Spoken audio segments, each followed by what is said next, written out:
संत तुकारामांचा जीवनविचार, लेखक निर्मलकुमार फडकुले. या सदरात संत तुकाराम महाराजांचे अभंग आणि त्याचा अर्थ आपण पाहणार आहोत. अभंग आहे: शांती परते नाही सुख, एर अवघेची दुःख. म्हणूनी शांती धरा, उतराल पैल तीरा. खवळली या कामक्रोधी, अंगी भरती आधी व्याधी. तुका म्हणे त्रिविध ताप, जाती मग आपोआप. सुखाचा शोध जगात सर्वत्र केला. रानावनात हिंडलो, नाटकगृहात, मद्यालयात, पंचतारांकित हॉटेलात, विमानात, सर्व ठिकाणी सुख शोधून पाहिलं. पण सुख आणि शांती याचा लाभ तर सोडूनच द्या. त्यांचा ओझरताही स्पर्श मला झाला नाही. संपत्तीच्या राशीवर रात्रंदिवस लोळणारा एक धनवंत बोलत होता. तो म्हणाला, शरीराचं सुख फार लवकर उडून जातं आणि मनात पुन्हा वखवख निर्माण होते. वासनांचा दंश असह्य होतो. त्यांची तृप्ती करता करता मी मात्र अतृप्तच राहिलो. मनाची शांती आणि आत्म्याचं सुख मला कुठंही भेटलं नाही. मी कोट्यावधी रुपये खर्चायला तयार आहे. मला सुख आणि शांती कुठं विकत मिळेल का? त्या धनवंताच्या प्रश्नाला तुम्ही आम्ही सामान्य माणसं उत्तर देऊ शकत नाही. कारण हा प्रश्न केवळ त्या लक्ष्मीपुत्रालाच पडलेला असतो असं नव्हे, तर आपणही याच प्रश्नानं अस्वस्थ झालेलं असतो.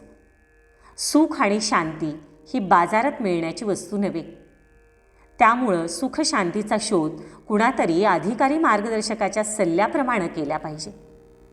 या बाबतीत संत हेच खरे मार्गदर्शक असतात. त्यांनी आपलं मन आणि जीवन हे शांती सुखाचं माहेरघर बनवलेलं असतं. ते सदैव आनंदात निमग्न झालेले असतात. तुकोबा म्हणतात, तुझे आहे तुझं पाशी, परी तू जागा चुकलासी. जे तू बाहेर शोधत आहेस ते तर तुझ्याजवळच आहे. ते बाहेर तुला कसं मिळणार? आपल्या आत्म्यातच सुख शांतीचं निधान आहे. आत्मचिंतन कर, आत्म्याचा शोध घे. शांती आणि सुख यांची प्रकाश किरणं तुझ्याच आत्म्यात निवास करून आहेत. तू जागा होऊन त्यांच्याकडे पहा. आत्मजागृतीशिवाय सुख मिळणार नाही. तुकोबांच्या मतानं शांतीसारखं दुसरं सुख नाही. एर अवघेची दुःख, म्हणून शांती धारण करा. पैल तीरावर सुखेनैव जायचं असेल तर मनाच्या अंतर्मनात शांती आणि समाधान ठेवा. पैल तीराकडे जाताना मन अशांत असेल तर नाव डगमगू लागेल आणि मध्येच जलसमाधी मिळेल. काम आणि क्रोध प्रक्षुब्ध झाल्यावर नाना प्रकारचे मानसिक आणि शारीरिक रोग उद्भवतात. पण शांती धारण केली की त्रिविध ताप आपोआप नाहीसे होतात. मनुष्य 3 प्रकारच्या तापांनी पछाडलेला असतो: अधिभौतिक, अधिदैविक आणि आध्यात्मिक. यापैकी पहिले 2 ताप सर्वसामान्य माणसांच्या वाट्याला भरपूर प्रमाणात येतात. आध्यात्मिक दुःख मात्र साधकाच्या वाट्याला येत असतं.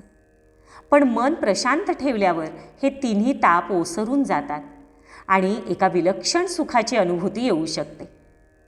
आधुनिक मानसशास्त्रानं हे सिद्ध केलं आहे की मनाचा समतोल बिघडला, मन प्रक्षुब्ध झालं, राग आणि लोभ यांच्या आहारी गेलं की मग शरीरात देखील अनेक प्रकारचे रोग उद्भवतात. म्हणूनच चंचल मनाला विवेकानं आवर घातली पाहिजे. मानसिक शांती ही सुखाची गुरुकिल्ली आहे. एकदा भगवान बुद्धाला कुणीतरी प्रश्न विचारला, भगवान, तुम्ही पालापाचोळ्यावर शयन करता, थंडी वाऱ्यात उघडीत झोपता, तुम्हाला चांगली झोप येते का? बुद्ध हसून म्हणाले, आपलं मन शुद्ध आणि स्वच्छ असेल, निर्विकार असेल, निरोगी असेल तर पालापाचोळ्यावरही गाढ झोप लागते.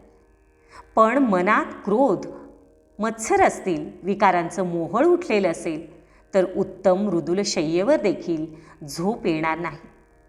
निकोपमन म्हणजे सुख आणि शांती यांचं निवासस्थान असतं.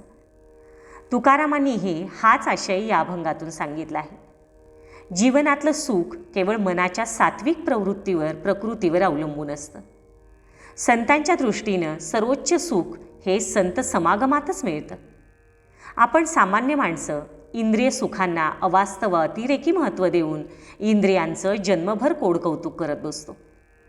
अनेक जन्म घालवले तरी इंद्रिय सुखांनी तृप्त होणं शक्य नाही हे मनुष्य विसरून जातो आणि पुन्हा पुन्हा त्या क्षुद्र वैषयिक सुखांच्या पाठीमागं जीव जाईतो धावत राहतो. आनंदाची उत्पत्ती शरीरात नव्हे तर मनात आणि आत्म्यात होत असते. म्हणूनच शरीराच्या क्षणजीवी सुखापेक्षा मनाचं आणि आत्म्याचं चिरंजीवी सुख माणसाला घेता यावं यासाठी तुकोबांनी शांती परते नाही सुख हा संदेश दिला आहे. आज शास्त्रीय ज्ञान वाढल्यामुळं नाना प्रकारच्या सुखसाधनांची अमुपनिर्मिती होत आहे. पण ही सारी साधनं मनुष्याला अधिकाधिक विवंचनेच्या आणि दुःखाच्या खाईत लोटत आहेत. जगज्जेत्या सिकंदरानं एकदा गर्विष्ठपणानं गुरुला विचारलं, तुम्हाला काय पाहिजे ते सांगा, मी तुमची इच्छा पूर्ण करेन. गुरु तुच्छतेने सिकंदराला म्हणाला, मला काहीच नको. तू समोर उभा राहिल्यामुळं माझ्या अंगावर ऊन येत नाही. तू बाजूला हो म्हणजे माझी इच्छा पूर्ण होईल. याच भूमिकेतून तुकोबांनी संपत्ती नाकारली होती. ज्याच्या मनी मानसिक शांती, सुख आणि उत्कट ईश्वर भक्ती आहे त्याला सत्ता, संपत्ती आणि अन्य सुखसाधनं तुच्छ वाटणारच. मानसिक शांती कोणत्या उपायाने मिळू शकेल असा प्रश्न अनेक वेळा विचारला जातो. म्हटलं तर या प्रश्नाचं उत्तर सोपं आहे आणि म्हटलं तर अत्यंत अवघडही आहे. वासनांचा आणि विकारांचा बुजबुजाट झालेल्या मनात समाधान व शांती राहूच शकत नाही. शरीराला झालेली एखादी खोल जखम ज्याप्रमाणे ठणकत राहते आणि त्या वेदनेमुळं झोप येत नाही, त्याप्रमाणे विकारांच्या अधीन झालेल्या चित्तवृत्तीला शांती अल्पांशानेही मिळत नाही. तुम्ही आम्ही सामान्य माणसं वासनांचं जन्मभर कोडकौतुक करत बसतो. आपल्या जीवनाचं सुकाणू इंद्रियांच्या हाती दिल्यावर मनःशांती लाभू शकत नाही, हेच तुकोबांचं म्हणणं आहे. रामकृष्ण हरी.